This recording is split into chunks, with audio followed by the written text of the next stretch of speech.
Hey folks, welcome to IT Rockstars. This is the podcast, YouTube channel, wherever you're watching this. This is the show where we interview other IT providers, find out about their business, how they're running their business, how they're promoting and marketing their business. On today's show, we've got David Trifiro of, I've probably said Good that enough. wrong now, of Layer 2 Computers. He's based in Springboro, Ohio. Welcome to the show, David. First question right out the gate. Yeah. I saw that you popped up on my radar like a lot of my guests do because you're using video to market your IT company. Why did you start using video? Good question. I think in the IT realm, I think people like companies, IT is kind of like an abstract thing. And so I wanted to kind of bring the human back into it. And that's kind of, if you go to our website, it's like bringing the human back in IT. We're not just like some mythical thing in the cloud, we're actual human beings that come to your business potentially or work on your computers. And I figure what better way to kind of get myself in front of people than them seeing me and, kind of getting to know me, and hopefully that will help them along the journey. So it's more for that sort of human connection as opposed to... It truly is. I don't mind being in front of a camera. I know it freaks a lot of people out, but I'm all for it. So, I'm just looking for different ways to do things. We're recording this just now. It's August 2020. It might just be a year like any other year by the time you're watching this in the future. But it's an interesting year for the first experience. Did lockdown have anything to do with starting video, or were you doing this before lockdown? I did little bits and pieces kind of on my, so I redid my website kind of over the lockdown because I was honestly kind of bored. And so I'm like, I'm going to redo my website. So I redid all of that, and I had kind of little bits and pieces of video here and there. And I was like, why aren't I doing more of this? Because they had quite a bit of engagement, and I was like tracking my emails and stuff. And it's like, hey, watch this video. And I'm like, oh, that's great. Why aren't I doing more of this? And I was just like, kind of like, so I just kind of realized that, hey, I should be doing more of this. And I was maybe doing one a month, and now I'm trying to do like 3 to 4 a week potentially. It's kind of the ultimate goal, but not there yet. The main experience I've had certainly with video on LinkedIn is 2 or 3 usually works best. So when I first started doing it, I was doing it every single day. I was going like 30 days straight, putting a video out there. But they seem to get more views when you can just leave them up for that a little bit before you post something else up. So the algorithm doesn't push them down; it kind of keeps them up for a little while. That's all. That changes all the time. So my experience can be taken with a pinch of salt, but that's certainly what I've seen from the algorithm. So the marketing piece. Have you had any direct business from video? Can you track anything back to the video marketing that you're doing at the moment? Yeah, definitely. And so I only really started like hitting it hard, I would say probably about a month and a half ago, kind of after my new website launch and stuff like that. And I've had some direct contact with kind of like some break fix work is kind of filtered in, but these are decision makers that then I'm building a relationship with. Yeah. And we kind of do both. We do break fix and kind of the managed services. And so once that relationship is built, it's a lot easier to get your foot in the door. We haven't like signed like a huge contract or anything like that directly from it, but I'm hoping long term it will build into that. It's just as any sales is, it's all relationships. So yeah. So how do you come up with the topics that you talk about? Because I think the last video that I watched of you, there was literally like a bird tweeting in the background. I thought, yes, it sounded actually like it was outside. It didn't sound like it was on the video. Oh, good question. So yeah, is that like is that a pet you have, or is it? So yeah, me and my wife, we obviously have a 2.5-year-old, and then we do have a little puppy that we just got recently, and then I have a step parrot that I acquired through marriage. Okay. So yes, we have a little parrot named Sophie. And she tends to squeak in the background. I've actually never recorded one of my videos in my office. Normally I just sit at the kitchen table and do it. And she's kind of off camera, but like right over there kind of thing. So but I do record them outside and and stuff like that. And so we live kind of on the side of a hill, and so there's if you were to look at my window right now, I'm at like the tree tops. It's really pretty. So Sounds nice. So the topics then, how do you come up with Oh them? yeah. How did I come up with those topics? So number one, I do a lot of just like what questions are coming to me via email or like forms on our website, or if there's something in the news, obviously, or I tend to follow a lot of other kind of IT Facebook groups and stuff, and Hmm. they'll be talking about like an issue their clients are having, or I just thought of the idea, which not a brand new idea, obviously, but recording like a time lapse video of us like upgrading a network. And so Okay. I did that and kind of just it's like 35 seconds long. It's like a before picture, the during, like the time lapse, and then the after. And then talking about the different benefits of, Okay. and then we also do every Friday, either I do it alone or I have one of my employees with me, and we do a week in review. Hmm. So we just kind of highlight the cool things we did that week that might be interesting to clients. And then we also always highlight one product. That's quite a So, neat idea actually, because I certainly, when you're marketing, going and telling everyone about your service, it's quite yeah, difficult for IT guys because there's usually more than one thing that you're doing. yeah, IT or technology covers quite a it's, wide spectrum, doesn't it? yeah, yeah, So it's huge. And so I it's trying to figured hit we all of can these break it different down. topics so that when that potential prospect sees, they can relate to that problem or something, they're maybe having that problem. So Yeah. the And the fact really that, cool thing about like the week in review that we realized last week that we're going to do this week, when tomorrow, since it's Thursday today, but tomorrow is we're going to talk about the week in review, and then I'm going to like if the people are on LinkedIn, because we post the video at multiple places, LinkedIn and Facebook and YouTube and stuff, but okay, we'll comment to tag those people in the video, so then they yeah, can help with that engagement and be like, oh, this person used them, maybe I should use them too. So hopefully getting yeah, that like kind of social proof around the concept, which I don't know yeah, if it'll work, but yeah. that's a really good idea, because when you tag them, then it goes into their timeline, doesn't it? And Hmm. more than likely, they're going to press the like button and Yeah. potentially comment on it and say thank you for your help. Yeah. Yeah. Well, and Okay. exactly. Yeah. You're coming up with all the advice here, David. So we actually, before, I should have mentioned this, because the whole reason for the podcast is basically to push the new book that I wrote. So it's called Video Marketing for Yeah. MSP. So a lot of what David's talking about just now, all these tips that you're hearing, a lot of that type of information is in this book. So I've been doing video marketing for the last 2 years now, and it's specifically for IT companies, technology companies, and we also have a course as well that we run online that kind of, I Yeah. guess the way you could explain is it kind of holds people's hand if they've just started out in video, or if they are thinking about getting Mhm. into video, and it's Yeah. specifically for IT businesses. So that's the Yeah. plug, David.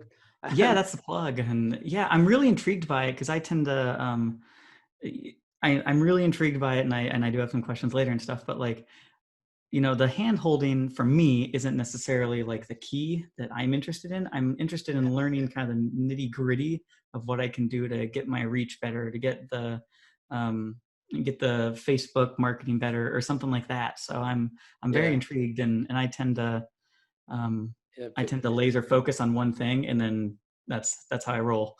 Okay, well, that's good to know. It's broken up into 6 modules, and that is what the course is about. Yeah. It's about getting the exposure, and there's certain things that I see a lot of people doing with video that if they did the 2 or 3 different things, they would have a massive reach. Yeah. And a lot of people think, especially in the sort of business to business world, when it comes to MSPs, it's like, don't want to be doing, why would I be promoting my Facebook page? Why would I be doing video on Facebook when all my Hmm. potential clients are on LinkedIn? Well, there's a really good reason for that. I'll get into that later with you though, David. Yeah. Um, this interview is about you. So Yes. Yeah. Yeah. Yeah. Layer 2 Computers. Yeah. How long have you guys actually been in business? So I started the company right before I went to college, Okay. kind of like right out of high school. It just purely started organically. It was like, hey, can you fix my computer type of thing? And Yeah. Yeah. I was that kid during school who was always doing something else that I shouldn't have been doing on a computer. Okay. And so turns out I was kind of organically, it just fit well with me. And I really loved it and really enjoyed it. And it purely was just helping friends and family. And then it kind of evolved into you know, hey, my friend's kid can fix this problem you're having with their computer. And so Yeah. that was about 2007. So we're at 13 years now, I guess. And then it's just kind of slowly grown over the years. I mean, I remember looking back at, I used to keep my finances in just an Excel sheet, and it was like, yeah, I made $200 this month. You know, I was right out of high school. Like, that was exciting. So it was almost like a hobby that kind of just turned into a Yeah. business. Yeah. Yeah. And it turns out I really love the business side of it. I love the IT, but the Hmm. business side is fascinating to me. And that's like really kind of what gets me excited and boiling. I Yeah. just love that. So what part of that, business that's quite, what is there something specific within there that you find interesting? um, I like I like creating things that make other people's life easier. And that's really kind of what IT is all about. Yeah. It's about making people more efficient and better at what they do. Okay. It's not, it's not, they don't do IT. They might be a plumber, they might be whatever they are, a lawyer or whatever.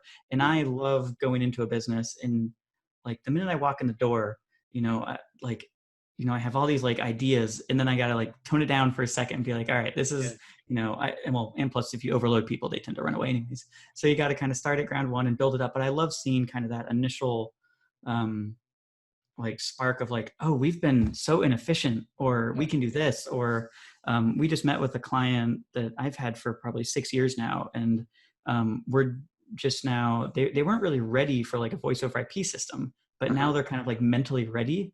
I've just been kind of like poking them. Yeah. And so now we're kind of moving down that process of getting their network infrastructure, upgraded and empowered. And it's just, I love doing all that type of stuff. It's just Yeah, fun to me. Yeah. definitely VoIP's, is crucial in lockdown, isn't it? Yeah. Get Yeah. people forced into it. I've got a really good example of that as well. So here in the UK, it used to be popular back. It stopped being popular probably around 15 years ago. So you Mm-hmm. used to get your milk delivered. So there would be like Oh yeah. a Mm-hmm. milkman that would deliver your milk. Yeah. Anyway, due to lockdown, for some reason, a Oh, lot of people want their milk delivered again. So there was interesting. Well, they don't there want was to go a out. there was a milkman knocked at my door, and he's like, do you want your milk delivered? I was like, yeah, let's try it out.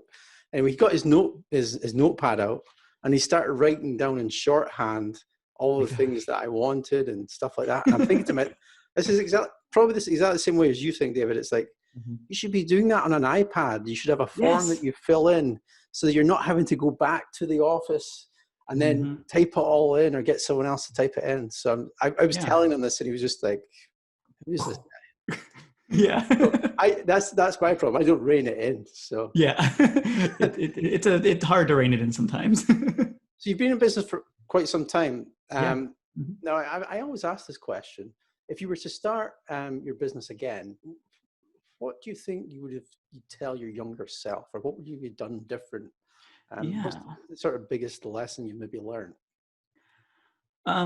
I think a lot of kind of service professionals would say this too, is don't undervalue your time, because that is literally the biggest asset, is my time and my brain. Yeah, Anyone can install a switch, but can it be, and can you do it in a way that adds value to the client, and that you can explain that value to the client? Because I mean, like I said, anyone can go to the local store and buy a switch and plug it in, but is it gonna, is it gonna be the right one? Is it gonna be able to future capabilities? Can it do all this stuff? And with anything in IT, it's so out there and like this fluffy thing that people don't understand. It's really valuing my my knowledge and putting like a number on it. It's hard to do, but yeah. you know, Not lowballing yourself. Yeah, yeah, not lowballing myself. And I mean, granted, like a plumber, for an example, yeah. yes, I could probably figure out how to do, a simple spigot replacement on the side of the house, but I don't want to, and I don't have the time. And if I do it wrong, I'm going to flood the basement. I did something like that. That's another story about that. I'll tell you about that one later. Been there, done that. Okay, Yeah. that's really good. So, because IT Rockstars, we focus on marketing, so we're really quite specific. It's marketing for IT and MSPs and cyber companies. Yeah. How have you grown the business over the last 10 plus years now? How do you get your business? Yeah. I would say, so we've been in business for 13 years now. And I would say the first 10 of them, I would call it accidental.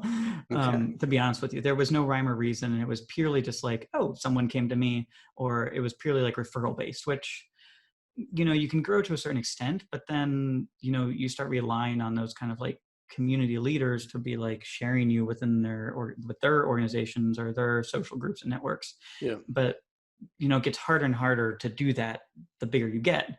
And then I would say about 3 years ago, I actually started taking marketing seriously. So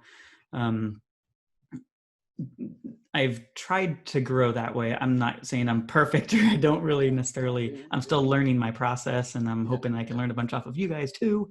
But I mean, the intention of marketing is happening now. The effort and the mindset's there. I'm just not, fully there yet. I'm looking at your website, and it looks really good. You've got you've got a chat bot in there as well, and does that just go like straight to your phone if I used to type something in there? Yeah. So ironically, I went into a Facebook group and I was like, hey, I'm redoing my website and I really want my content to be like professionally written. And so I reached out on there, and I don't even know who recommended this person, but she's actually, I think, in Scotland also. Yeah. And so someone recommended this lady, and she like wrote all my kind of what I would call like my key content, kind of everything geared towards businesses. I did the home stuff still because. Interesting. Yes. You're gonna have to tell me her name after this, because we. Yeah, I definitely will. We're she did always really good. We're always looking for new writers on for IT Rockstars. So yeah. cool. Yeah, she did awesome. And then the chatbot goes, so it's through HubSpot is what I use for that right now. And I'm just kind of experimenting still, but it basically says, is this for your home or your business? And then if you click business, vice versa. And then it asks you some simple questions. I happen to close it just because we were in the interview, but normally it would pop up on my web browser as a notification, which typically I'm sitting at my computer most of the day. So I kind of continue it. And we do get a lot of leads from that. I'm really happy and surprised with that.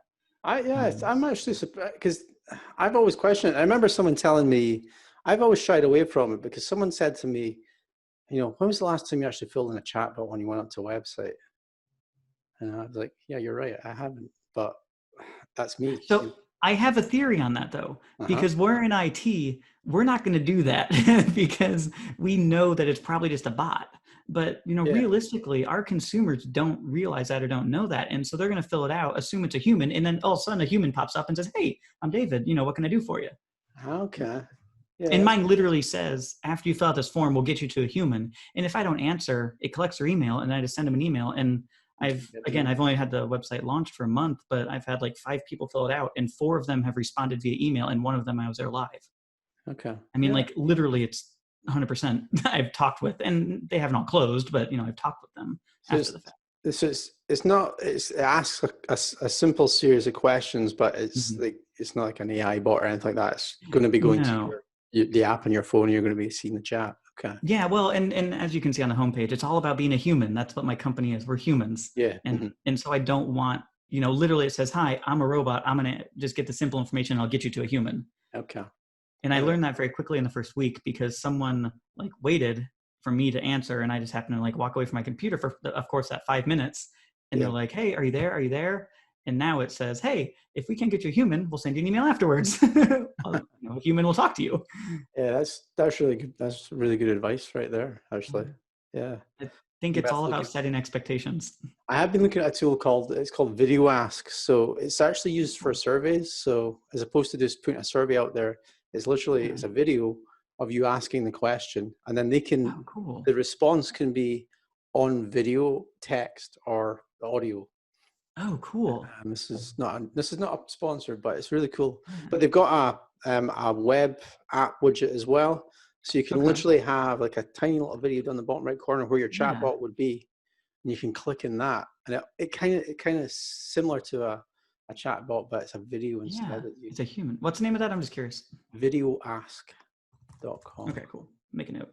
Cool. So awesome.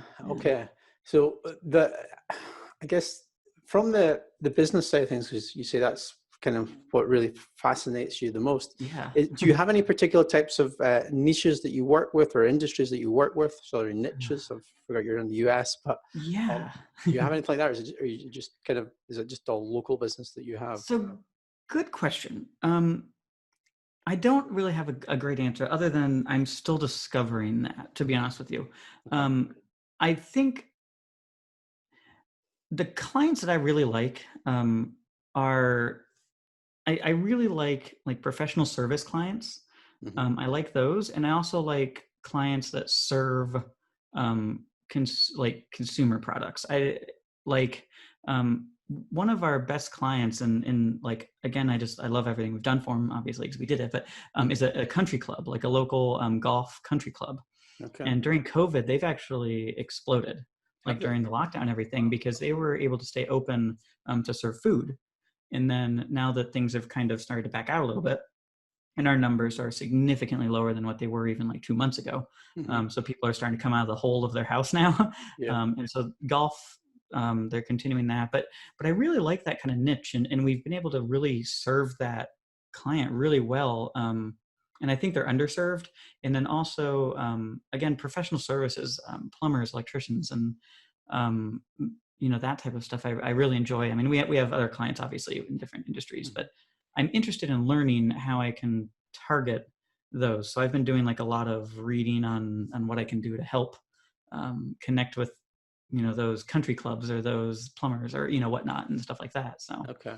So the way that you can do it with video is something that we talk about in the yeah. academy. It's called the dog whistle. So at the very start of your video, you mention that type of client. So you say, hey, if you're a plumber or you're in professional services, this video is for you. And then you go into your video. And what happens usually is if there's a plumber watching the video, Bing. or someone that knows a plumber, yeah, their ears perk up like, oh. So that's called the dog whistle approach. And you can use that in all your marketing. So you can use it just even on a post, or a social post, or on your website, or a page on your website. That works quite well when you're trying to sort of market to these different types of industries.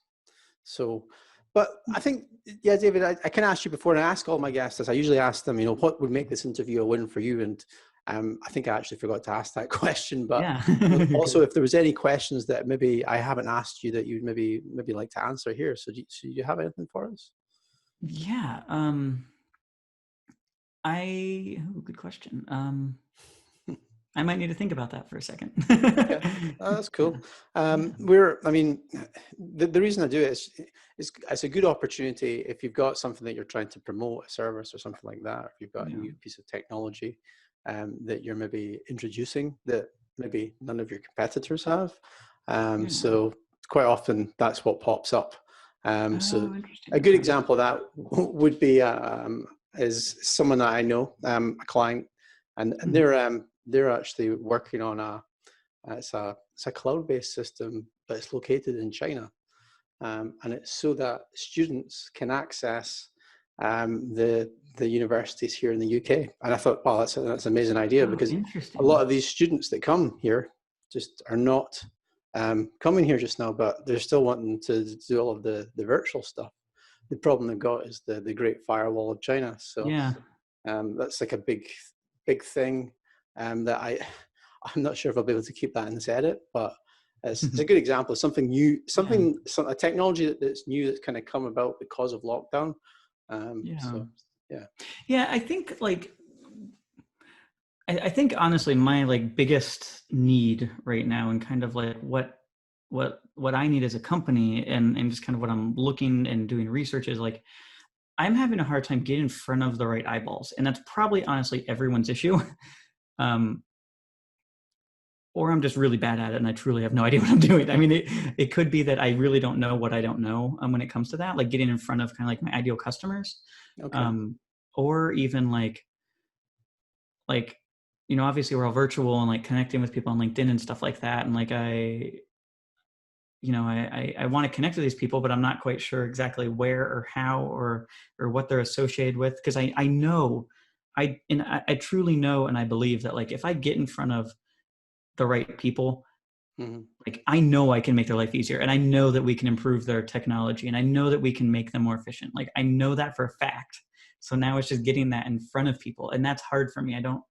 I'm missing that, like, the last mile when it comes to like an ISP. I'm missing that like last Yeah. little I totally hear where you're coming from, and it's a similar problem as to what I had when I was doing IT, when I was in the when I'm in MSP, and that's actually why IT Rockstars exists. So it was the biggest pain point I had was, getting in front of that person. Once I was in front of them, it was fine, but Yeah. it was just that, trying to find the people. So the formula Yeah. we have, IT Rockstars, it's actually really simple. So I asked you this already, is like, who are your clients and the types of businesses that you work for, and then of that client base, however big it is, look at the 20% that you've got, the best clients that you have. Now that's not necessarily the ones that earn you the most money, but they're maybe the most fun to work for. Yeah. And then what you do is you basically you form that type of business and you go, okay, well, similar businesses like that. Try and find them on places like Google, and then you've got things like LinkedIn Sales Navigator. So you can kind of niche in on a particular geography in Sales Navigator. You can go into a particular headcount in the organization, and then a particular industry, and you can also use keyword search in there too. So an example of that is when I'm looking for IT business owners to connect with. Quite often, I'll put in some term that only IT businesses will use. So it's something like Office 365 migration. No one else is going to use that type of terminology. So the way that I do suggest it to members is, say there's an accountant that you're trying to find. Well, what would the terminology be for an accountant? It would be something to do with tax. Yeah, tax or something. And that's almost like your keyword search for Sales Navigator. And based on, once you got these filters in, so the geography, the size of the company, type of the company, and then the keyword, and then there's the other piece to this is usually it's the business owner, isn't it? It's usually that's the one that makes the IT buying decisions. That's the person that you need to speak to usually, and either they'll tell you, no, go away, or oh, you should speak to such and such further down the chain of command. And it's literally just connecting with those owners of companies. Yeah, and I've experienced that at my parents' business, where sometimes I work there and stuff, and so filter down to me or whatever from the chain of command type of thing. But the thing that I'm missing, because I just signed up for Sales Navigator, so I'm experimenting there, and then even just going on Google Maps and being like, just gonna use plumber or country club. I have like an Excel sheet where I have all the country clubs that are within the radius that I would like to serve. And most of them are on their LinkedIn or on their website. They'll have a LinkedIn icon, so it takes you directly to their company page. Yeah, and then like I think I'm missing like the lead magnet type of thing, just to get them connected and talking. That's I think where I'm missing probably a little bit. It's that. Yeah, well, my suggestion is just to connect with them.